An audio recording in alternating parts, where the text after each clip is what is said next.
Another question for you, and this has been happening while you've been up at the podium. Okay. So I'm not trying to ambush you, but Sure. I wanted to give you a chance to respond.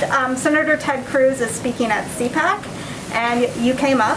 He called you "quote unquote" Peppermint Patty, and has encouraged people to boo you. So I wanted to. Don't tell him I like Peppermint Patty. So I'm not going to take it too offensively. Senator Cruz, I like Peppermint Patty. I'm a little tougher than that, but there you go. Go ahead. Hi, yeah, so back to the president's comments earlier today. So he did say to give it a month to see if these sanctions work. Yeah. However, under Russia's current assault, Ukraine clearly might not have a month or even weeks. So is it fair to say that he is conceding Ukraine to Putin? There's nothing about the president's strategy or approach or leadership in the world, building a coalition of the majority of countries, in the Western world to stand against the actions of President Putin that suggests that he is ceding anything.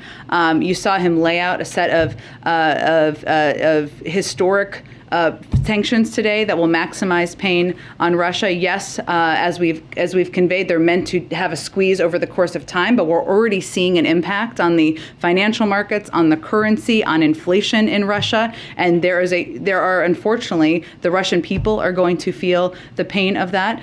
So I would say the president is going to continue, as he has for weeks now, to work in close lockstep with European partners to continue to press from the global community for de-escalation as it relates to the events in Ukraine. I had a couple of questions. Sure, and then I'll go to you next. Go ahead. Thanks. I had a couple of questions. First, a follow-up about some of the humanitarian needs you've been talking about. Sure.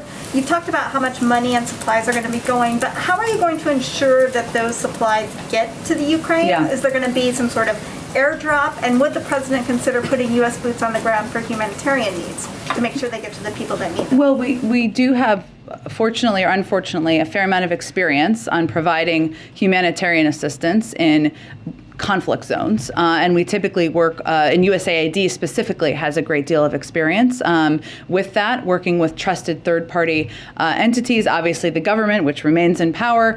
So there's a range of ways that we would provide assistance. In terms of other mechanisms, I don't have anything to predict for you at this point in time. Thanks, Jen. Just picking up on that, has the president made any additional foreign leader calls today? Has he spoken to President Zelensky since their call last evening?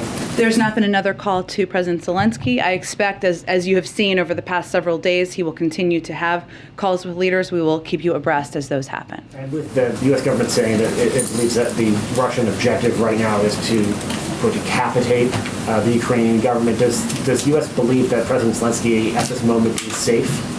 We're not going to get into security questions, but we are in touch with President Zelensky, and we are working to provide him a range of support. If you enjoyed this video, hit like and subscribe to our channel so you'll be sure to see similar videos from BlazeTV with the added bonus of signaling YouTube that your voice and opinion still matters.